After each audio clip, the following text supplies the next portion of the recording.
Opportunities don't come in conventional careers. They come in unconventional careers. They come in unconventional roles, and you got to take that risk. Why does everybody say that?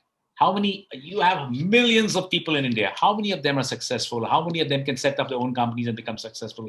Only those who dare to dream and have not been scared to fail.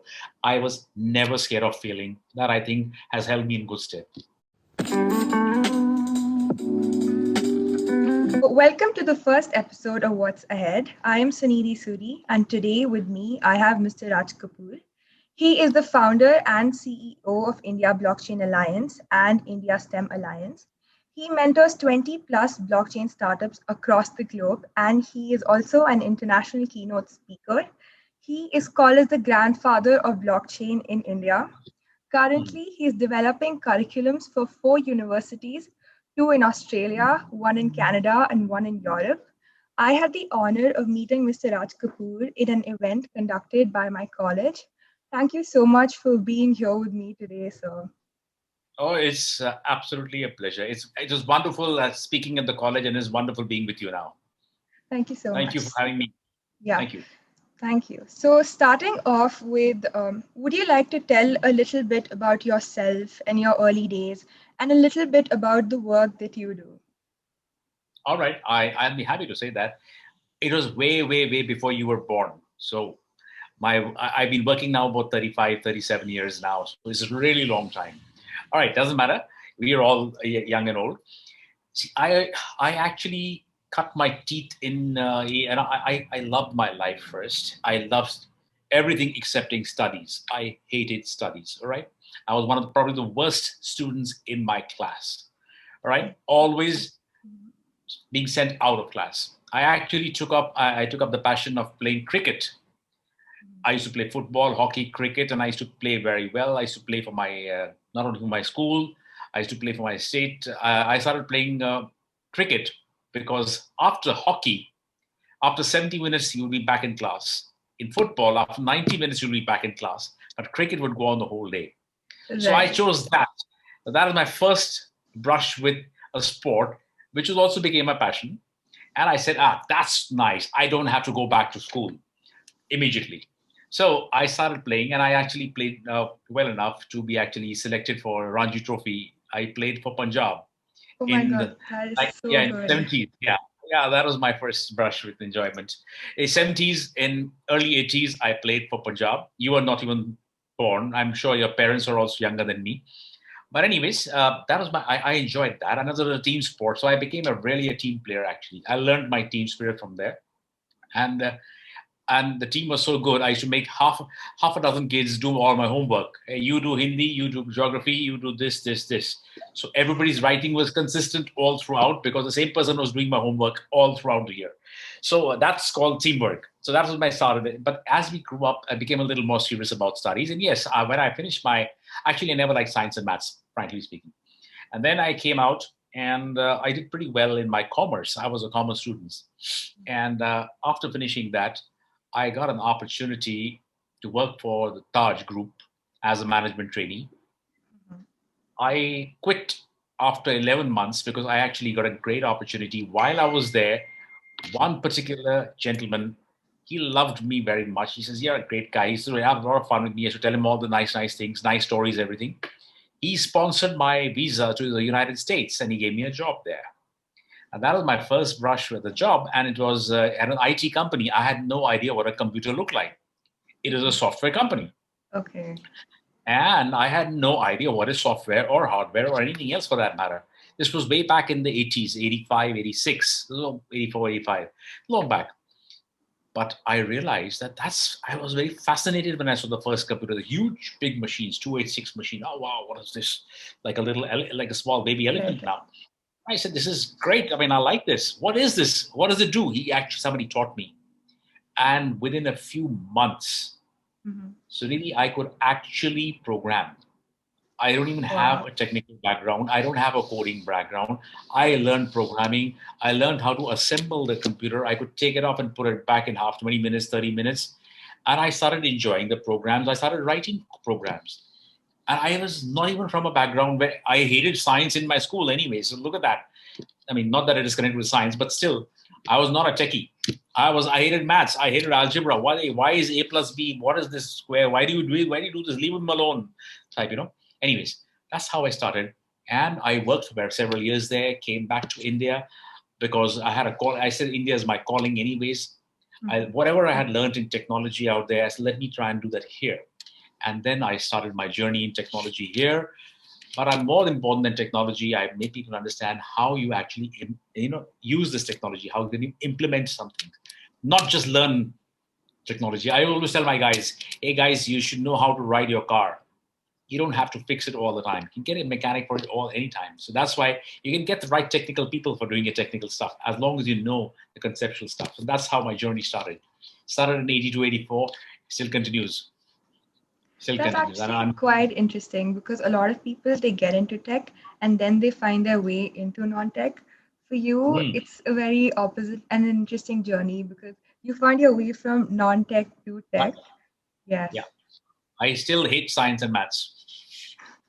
Oh my God, that's nice. But okay, moving on to blockchain, right? For someone who doesn't know anything about blockchain or cryptocurrency or Bitcoin, what exactly is it, and why is it the next big thing? All right. See, actually, you might be knowing that blockchain started about 10, 12 years back as such. So I got involved in it with the lure of the Bitcoin. Yeah. Everybody was lured with the Bitcoin and the value. None of us knew what the hell it was. Mhm. None of us knew why it had a value. None of us knew what will happen in the future. So in around 2012, I think, in beginning of 2012, I actually purchased my first few Bitcoins, by the way. Really cheap. Okay, Right. I was doing well in the United States. I got a little bonus, Christmas bonus, and I went and invested it all into the Bitcoins. I said, if it goes, it goes. If it stays, people say it'll go up. All right, I said, let it be.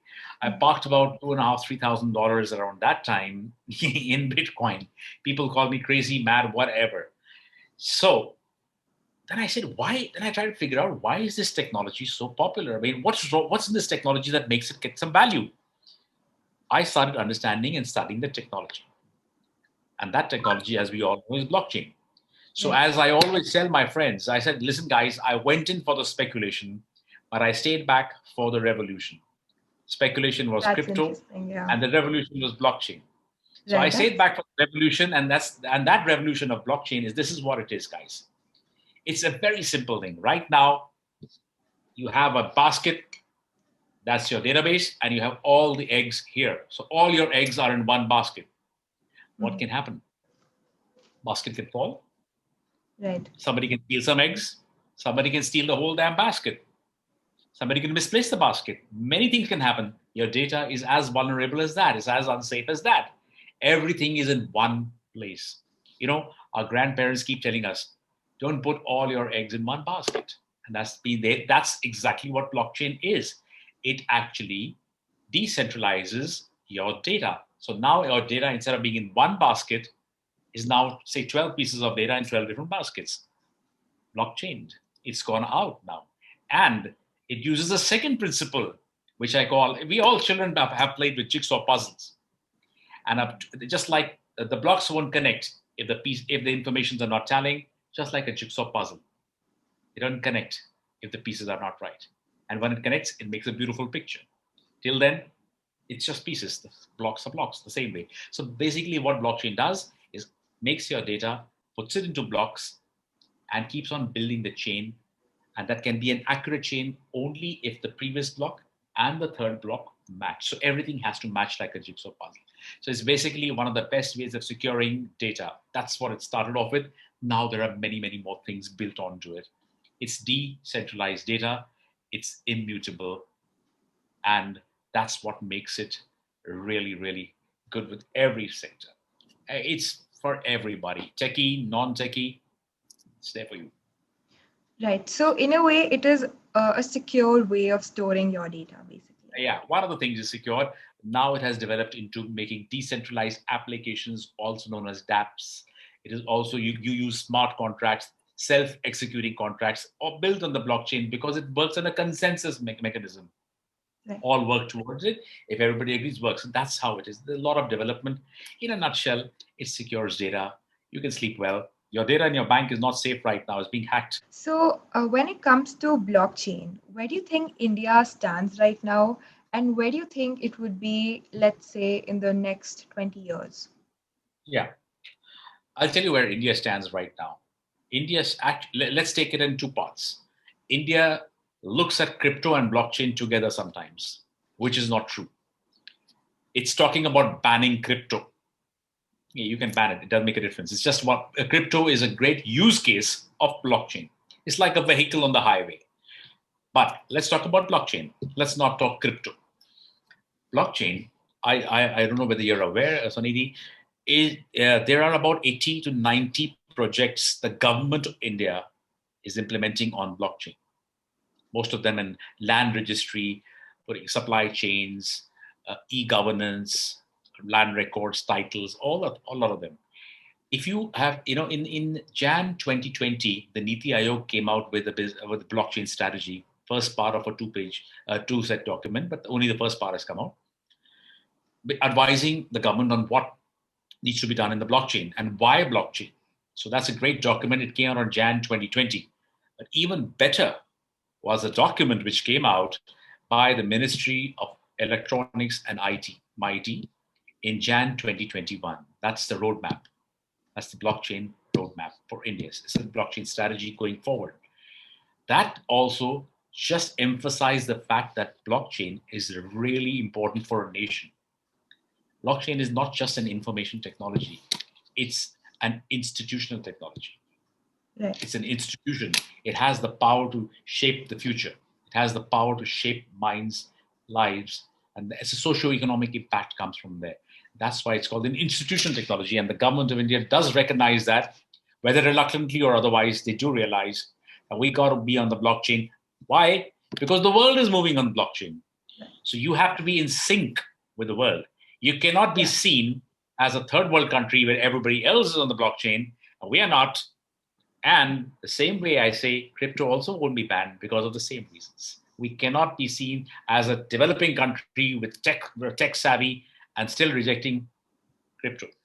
That's my opinion. And that's fine. So it's got to be, this is the start. We are on the ground floor, so to speak. There's only one way from here, up, up, and up. For the next 20, 25 years, it's going to be one way up. And I mean that at all sectors, not just the financial sector, all sectors. I'm doing a project myself in about 7, 8 different sectors right now. So I can see that, I can see it. Okay, I'm an experienced person, but a youngster can actually see that they actually really read these documents and look at the way the country is moving. If a government adopts a technology like this, it's big. There is no AI roadmap. There is no robotic roadmap. There's no cybersecurity roadmap, but there is a blockchain roadmap. Yeah. Yeah. That should be an answer. Yes. Right.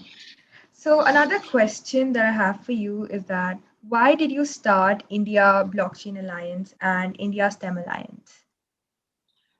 Yes, good question. I was in the United States where I learned everything about cryptos and blockchain because that was one of the earlier adopters of blockchain and crypto. I did a lot of projects out there, so this is fascinating. And I came and with the idea of saying, well, India can do much better. We have the brains, we have talent, we just need to harness it. Nobody knows about this.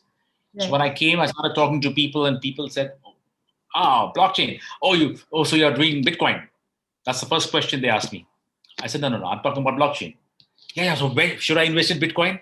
That was the next question. People were unaware. They could not de-link crypto with blockchain. That was the first thing. That was way back in 17, 18. What happened then? I said, okay, let me educate the people. When I started educating the people, they would listen to me. But when I said, they're not listening enough. So I started India Blockchain Alliance with the idea of getting the right people showcase the power of blockchain. That's why it's an alliance. It's an alliance of lots of partners, great partners, including Walt Disney's blockchain called the Dragon Chain. Oh my We are God, their, that is great. yeah, we are their exclusive partners in India. When I said I will showcase what we can do, what blockchain can do, and how it is different from crypto, I wanted people to understand the differentiator as well as understand the power of what blockchain can do. And that's why I started India Blockchain Alliance with the idea of spreading the message. Yes, guys, that's what it is. This is what it does. So that's why I started with colleges first. We need to educate them right from ground Right. zero. So that's why I started that. And so, blockchain and tech, it is your passion, right? So, do you have any advice for how a person can find their true passion in life? You got to be a dreamer. For passion, you got to dream and dream big. I never in my life dreamt I'll get into technology, frankly Right. speaking. And when passion comes, it's just like love. When it comes, you know it's come. It's not a chance meeting. It comes suddenly, and then it takes over everything. Uh, my brush with it was when I could actually see with my own eyes what you see something happening, and you take a deep dive, and then whenever you take a deep dive and you stay with it, your passion is starting. That's your passion starting. Right. You do a lot of things. We do a lot of things. We do this, that, this hobby, that hobby, this thing, that thing, a lot of things. But when we know that we are sticking to something for a long time, actually that's your passion. That's your passion driving you. It doesn't say, it's like Intel Inside. It doesn't tell you anything. It's all inside. And you got to be a real big dreamer. Without dreaming, you will not find your passion. You Right. will become another rat in a race. There are plenty Right. of them in everywhere. Yeah. I completely agree with you over here. Yeah. So, did you ever make like plans in life? Did you ever make like a 5 year plan or a 10 year plan, or did you just go with the flow? I went with the flow. But to be very honest, when I started off, I went with the flow, and I still go with the flow. And now the flow has become from a small rivulet to a large river, and we'll ultimately merge into the sea at some point. But right now, I'm in the river stage. Right now, I'm going with the flow completely, not against the tide, with the tide. That's so sweet. Right. So, moving on to unconventionality, right? You have a career that is quite unconventional. It's not like everybody was talking about blockchain 30, 40 years ago in India, right? So, what does it take to have an unconventional career? How do you convince the people, A, in the market, in the business? B, how are you able to convince the society, parents, everything? All right. It wasn't difficult. First, I don't have parents, so that was not the part which I had to convince. It was my wife I had to convince first of all, and my wife said, "What are you doing? Are you doing some? What is this money laundering, or is it some ransomware? What the hell is this?" It was she was the first I had to convince. After that, everything was easy. If you can convince your wife, you're good. And she's my best supporter and best friend in crypto today. By the way, she hated it from the bottom of her heart. I told her, "Listen, I'm going to get into this space completely." I had by that time left my jobs, and I said, "Fine, this is what I'm going to pursue." And it was about 10 years back. And what I told them was, see, and then she supported me because I said, "I'm going to follow my passion. Are you going Right. to back me? You backed me in good times, bad times. I come on, we are okay. We won't starve." And I told her, "Hey, listen, it's unconventional, yes, but that's where in volatility, unconventional brings about volatility, and volatility brings you opportunity. Right. Opportunities don't come in conventional careers; Right. they come in unconventional Right. careers. They come in unconventional roles, and you got to take that risk." Why does everybody say that? How many, you have millions of people in India. How many of them are successful? How many of them can set up their own companies and become successful? Only those who dare to dream and have not been scared to fail. I was never scared of failing. That I think has held me in good stead. I was never scared of failing. I was never scared of being judged. I said, hell with the world, hell with society, hell with everything. You can judge me all you want. And today, the same people come to me for advice. So what shall we do? Can we make careers in blockchain? Blah blah blah. Crypto. Bataiye sir, kaun sa le? They call me sir today. The same guys who say, "Oh, it's just a passing fad." It is a fad is never a fad unless if you make it your passion. It's up to you to make it. Right. That's So interesting. Right. So, what is that one advice that you have for the youth or the college students across the globe? I have a cliched one to start with, but then I'll build on that. I always say follow your dream. That's all time tested. It is therefore not for any reason they have not said it. Because if you're not going to follow your dream, you're not going to expect your neighbor to follow your dream. That's for sure. Right. Right? So you got to follow your dream. A, literally break the rules. Be unconventional. I'm not saying break the law, break the rules. Right. Break societal rules for a disruption. It's disruption which brings opportunity. It brings that thrill. And if you can cause disruption, and I'm not trying to throw a bomb here, okay, the disruption has to be in a professional work. I always believe that disruptive work will make you so passionate about it that you will keep on finding, and you then have become an innovator. Any tech innovator, anything you want to call, or a non-tech innovator, your mind becomes an innovative mind.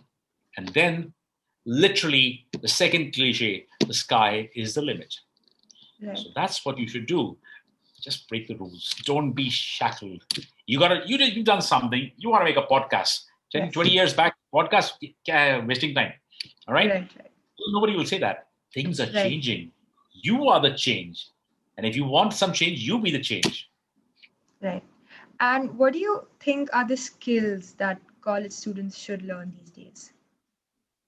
Right. If you ask me very simply, soft skills are the best skills to learn.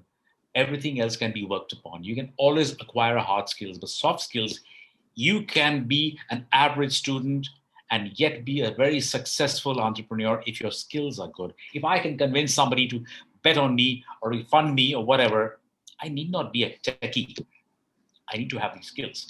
Right. You must also have skills for the future, of the future. And I always say blockchain is one. So always have whatever you do, blockchain is going to be in your lives. Right. Whatever you do, whatever. So okay, you want to become, even if you become a beauty, if you own a beauty parlor, you'll still have blockchain because the supply chain works on the blockchain. So somewhere it'll connect with you. Just like blockchain, there are many other subjects. That is the hard subjects. Enjoy blockchain, enjoy artificial intelligence. That's the hard skills. But more important, own your soft skills. Read a lot. Read a lot. I am old school, so I never had a computer when we started off. So I used to read a lot. I used to go to libraries. I don't see kids go to libraries anymore. Yeah. Not their fault. You get everything on the net. Why else should you Yes. go to a library? But bottom line is actually read a hard copy book once in a while, even if it's nothing to do with your text, your subject. Just read it. It takes you to different dimensions, and you can use those dimensions in your work because we miss out. Read the classics. The classics all have a history of, you can connect all the classics to what's happening in today. Yes. Absolutely. Whether I you have read seen. Shakespeare, whether you read the Mahabharata.